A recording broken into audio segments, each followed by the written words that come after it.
Badminton ಕ್ರೀಡೆಯಲ್ಲಿ ಜಗತ್ತಿನ number 1 ಆಟಗಾರನ ಪಟ್ಟಕ್ಕೇರಿದ್ದಾರೆ ಹೆಮ್ಮೆಯ ಕನ್ನಡಿಗ. ಅದರಲ್ಲೂ IAS ಆಫೀಸರ್ ಒಬ್ಬರ ಸಾಧನೆಯ ಕತೆ ಇದೆ. ಬ್ಯಾಡ್ಮಿಂಟನ್ ಕ್ರೀಡೆಯಲ್ಲಿ ನಂಬರ್ 1 ಸ್ಥಾನವನ್ನ ತಲುಪಿದ್ದಾರೆ ಕನ್ನಡಿಗ IAS ಅಧಿಕಾರಿ ಸುಹಾಸ್ ಯತಿರಾಜ್. ಪ್ಯಾರಾ ಬ್ಯಾಡ್ಮಿಂಟನ್ ಆಟಗಾರ ಫ್ರಾನ್ಸ್ನ ಲುಕಾಸ್ ಮಜೂರ ಹಿಂದಿಕ್ಕಿ ಅಗ್ರ ಸ್ಥಾನಕ್ಕೇರಿದ್ದಾರೆ ಸುಹಾಸ್.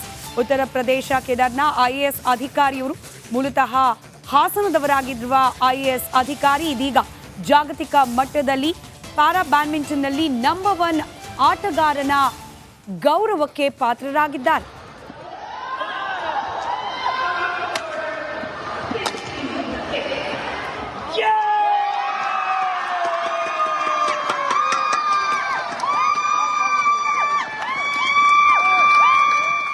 ಇದರ ಬಗ್ಗೆ ಮಾತನಾಡಲಿಕ್ಕೆ ಖುದ್ದು ಸುಹಾಸ್ ಅವರೇ ನಮ್ಮ ಜೊತೆ ನೇರ ಸಂಪರ್ಕದಲ್ಲಿದ್ದಾರೆ. Suhas sir, first of all republic ಕನ್ನಡದ ಸಮಸ್ತ ವೀಕ್ಷಕರ ಪರವಾಗಿ, ನಮ್ಮ ತಂಡದ ಪರವಾಗಿ ಹಾರ್ಟ್ಲಿ ಕಂಗ್ರ್ಯಾಚುಲೇಷನ್, ಅಭಿನಂದನೆಗಳು ತಮ್ಮ ಸಾಧನೆಗೆ.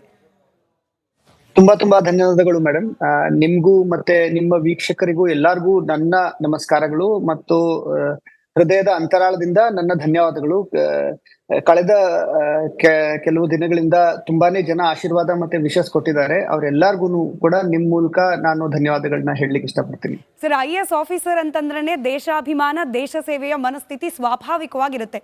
ಅಂಥದ್ರಲ್ಲಿ ದೇಶದ ಕೀರ್ತಿ ಪತಾಕೆಯನ್ನ ಒಬ್ಬ ಕ್ರೀಡಾಪಟುವಾಗಿಯೂ ಕೂಡ ನೀವು ಜಾಗತಿಕ ಮಟ್ಟದಲ್ಲಿ ಎತ್ತಿ ಹಿಡಿದಿದ್ದೀರಿ. ಎಷ್ಟು ಖುಷಿ ಇದೆ ಮೇಡಮ್. ದೇಶಕ್ಕೆ ಆಡೋದು ಅಥವಾ ದೇಶಕ್ಕಾಗಿ IAS ಆಗಿ ಕೆಲಸ ಮಾಡೋದು ಎರಡೂನು ಒಂಥರ ಡ್ರೀಮ್ ಕಮ್ ಟ್ರೂ ತರ. ನಾವೆಲ್ಲ ಮುಂಚೆ ಸ್ಕೂಲ್ ಕಾಲೇಜಲ್ಲೆಲ್ಲ ಓದ್ತಿರ್ಬೇಕಾದ್ರೆ ಯಾವ್ದಾರ ಒಂದು DC ಗಾಡಿ ಹೋದ್ರೆ ನೋಡ್ತಾ ಇದ್ವಿ, ಮತ್ತೆ ಟಿವಿಗಳೆಲ್ಲ ನೋಡ್ತಾ ಇದ್ವಿ. ನೀವುಗಳೆಲ್ಲ ತೋರ್ಸ್ಬೇಕಾದ್ರೆ ಏನಿದು ಟಿವಿಯಲ್ಲಿ ಇವ್ರನ್ನ ಯಾಕೆ ತೋರಿಸ್ತಾ ಇದ್ರೆ ಆ ತರ ಎಲ್ಲ ನೋಡ್ತಾ ಇದ್ರಿ. ಸೊ ಅವಾಗೆಲ್ಲ ನಾವು ಕನ್ನಡ ಮೀಡಿಯಂ ಓದ್ತಿರ್ಬೇಕಾದ್ರೆ ಇಂಗ್ಲಿಷ್ ಮೀಡಿಯಂ ಸೀಟ್ ಕೊಡ್ತಾ ಇರ್ಲಿಲ್ಲ ನಮ್ಗೆ, ನೀವು ಹಳ್ಳಿಯಲ್ಲಿ ಓದಿದಾನೆ ಅಂತ. ಅಲ್ಲಿಂದ ಜೀವನ ಇಲ್ಲಿವರೆಗೂ ಕರ್ಕೊಂಡ್ ಬಂದಿದೆ ಅಂದ್ರೆ ಐ ಆಮ್ ಸೋ ಗ್ರೇಟ್ಫುಲ್ ದೇವರಿಗೆ. ಮತ್ತೆ ಎಲ್ಲರೂ ಒಂಥರ ಈ ನಂಬಕ್ಕೆ ಆಗಲ್ಲ ಈಗ್ಲೂ ಒಂದೊಂದ್ಸಲ. But I am extremely humbled, I am extremely grateful. ದೇವ್ರ ದಯೆ ಅಂತ ಹೇಳ್ಬೋದು. ಮತ್ತೆ ಜೀವನದ ದಾರಿ ಇಲ್ಲಿ ಎಲ್ಲೆಲ್ಲೋ ಕರ್ಕೊಂಡು ಹೋಗುತ್ತೆ, ಹೀಗೆಲ್ಲ ಆಗತ್ತೆ ಲೈಫಲ್ಲಿ ಅಂತ ಅನ್ಕೊಂಡಿರ್ಲಿಲ್ಲ.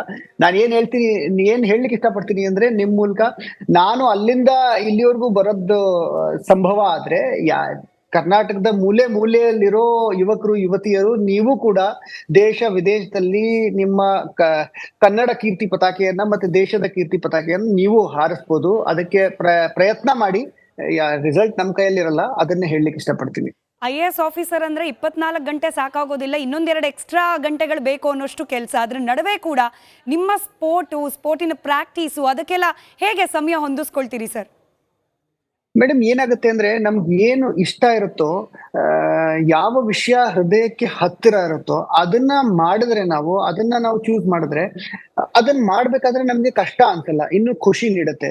ಉದಾಹರಣೆಗೆ, ನಾನು ಕೆಲಸ ಮಾಡ್ಬಿಟ್ಟು ರಾತ್ರಿ 10 ಗಂಟೆ ಕೆಲಸ ಮುಗಿದ್ರು ರಾತ್ರಿ 10:30 ನಾನು ಹೋಗಿ ಬ್ಯಾಡ್ಮಿಂಟನ್ ಆಡಿದ್ರೆ ನನಗದು ಖುಷಿ ಕೊಡುತ್ತೆ. ಸೊ ಈಗ ನೀವು ಹೋಗ್ಬಿಟ್ಟು ಮ್ಯೂಸಿಕ್ ಕೇಳ್ತೀರಾ ಅಥವಾ ಫಿಲಮ್ ನೋಡ್ತೀರಾ ಅಥವಾ ನಿಮ್ಗೆ ಏನ್ ಇಷ್ಟ ಇದೆಯೋ ಆ ಕೆಲಸನ ಮಾಡಿದ್ರೆ ನಮ್ಗೆ ಆ ಕೆಲಸ ಖುಷಿ ನೀಡುತ್ತೆ. ಸೊ ನಾನು ಅದೇ ಹೇಳೋದು, ಟೈಮ್ ಮ್ಯಾನೇಜ್ಮೆಂಟ್ ಅನ್ನೋದು ಒಂದು ಸ್ವಲ್ಪ, ಈಗ ಎಕ್ಸಾಮಿಗೆ ಓದ್ತಾರೆ ಅಥವಾ ಯಾವುದೇ ಆದ್ರೂ ಸ್ವಲ್ಪ ಸ್ಮಾರ್ಟ್ ವರ್ಕ್ ಮಾಡ್ಬೇಕು. ಸ್ವಲ್ಪ ನಾವು ಟೈಮ್ ಮ್ಯಾನೇಜ್ಮೆಂಟ್ ಚೆನ್ನಾಗಿ ಮಾಡಿದ್ರೆ ಅದೇ ಕೆಲಸನ 10 ಗಂಟೆಯಲ್ಲಿ ಮಾಡೋದನ್ನ ನಾವು 6 ಗಂಟೆಯಲ್ಲಿ 8 ಗಂಟೆಯಲ್ಲಿ ಕೆಲಸ ಮಾಡಿ ಮುಗಿಸ್ಬೋದು. ಅದಾದ್ಮೇಲೆ choose that thing which you like and love. ನೀವ್ ಏನ್ ಆಯ್ಕೆ ಮಾಡ್ತೀರಾ ಆ ಆಯ್ಕೆ ನಿಮ್ಮ ಹೃದಯಕ್ಕೆ ಹತ್ತಿರವಾಗಿದ್ರೆ ದ ಪ್ರೊಬಬಿಲಿಟಿ ಆಫ್ ಸಕ್ಸಸ್, ನಿಮ್ಗೆ ಅದರಲ್ಲಿ ಯಶಸ್ಸು ಸಿಗೋ ಪರ್ಸೆಂಟೇಜ್ ಜಾಸ್ತಿ ಇರುತ್ತೆ. So life is about pursuit of happiness. ಏನು ಖುಷಿ ನೀಡುತ್ತೋ ಅದರಲ್ಲಿ ಪ್ರಯತ್ನ ಮಾಡಿ ಒಂದೊಂದ್ಸಲ ವಿಜಯ ಸಿಗುತ್ತೆ, ಒಂದೊಂದ್ಸಲ ಪರಾಜಯ ಸಿಗುತ್ತೆ. But at least we should try. It is okay to try and fail. ನಾವು ಪ್ರಯತ್ನ ಮಾಡಿ ಸೋಲೋದು ಓಕೆ, ಬಟ್ ಪ್ರಯತ್ನ ಮಾಡದೇ ಇಲ್ಲ ಅಂತೀವಲ್ಲ, ಅದು ಓಕೆ ಇಲ್ಲ. So I would say IAS officer ಆಗಿರ್ಬೋದು ಅಥವಾ ಬೇರೆ ಇನ್ನು ಕಾರ್ಪೊರೇಟ್ ಕೆಲಸ ಮಾಡೋರಾಗಿರ್ಬೋದು, ಹಳ್ಳಿಯಲ್ಲಿ ಇರೋರಾಗಿರ್ಬೋದು, ಎಲ್ಲರಿಗೂ ಇರೋದು 24 ಗಂಟೆನೆ. ನೀವು ನಿಮ್ಗೆ ಹೃದಯಕ್ಕೆ ಹತ್ತಿರವಾಗಿರೋ ವಿಷಯನ ಆಯ್ಕೆ ಮಾಡಿ ಅದರಲ್ಲಿ ಪ್ರಯತ್ನ ನಿರಂತರವಾಗಿ ಮಾಡಿ. Absolutely. Thank you so much Suhas sir. ಹಾಗೆ ಮತ್ತೊಮ್ಮೆ ಅಭಿನಂದನೆಗಳು ತಮ್ಮೆಲ್ಲ ಸಾಧನೆಗೆ.